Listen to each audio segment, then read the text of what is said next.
Warga Talang Materbo, Desa Muara Emil, Kecamatan Tanjung Agung, Kabupaten Muara Enim, mendadak gempar pada Minggu 21 November sekitar pukul 14 waktu Indonesia Barat.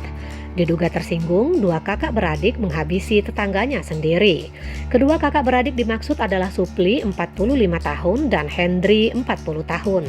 Keduanya menghabisi nyawa Saharudin alias Carut yang berusia 60 tahun dengan senjata tajam dan senjata api rakitan. Berkat kesigapan tim Raja Wali Polres Muara Enim, Supli dan Hendri dapat dibekuk di sebuah pondok milik kedua pelaku pada Senin 22 November pukul 17 waktu Indonesia Barat.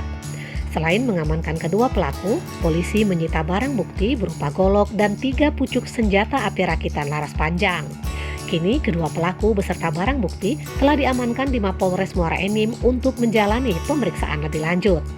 Kapolres Muara Enim AKBP Dani Sianipar melalui Wakapolres Kompol Indarmawan didampingi Kasat Reskrim AKP Widi Andika Dharma mengatakan aksi kedua pelaku dengan cara menghadang korban ketika hendak menuju kebun miliknya.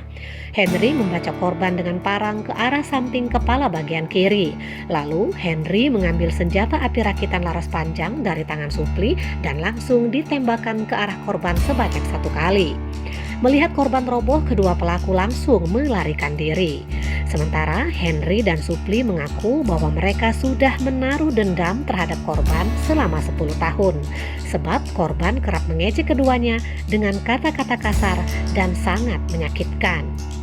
Fahrozi Kite melaporkan dari Mapolres Muara Enim untuk Anda. Menerima resiko nanti ancaman hukuman dari pengadilan, menerima resikonya. Menerima.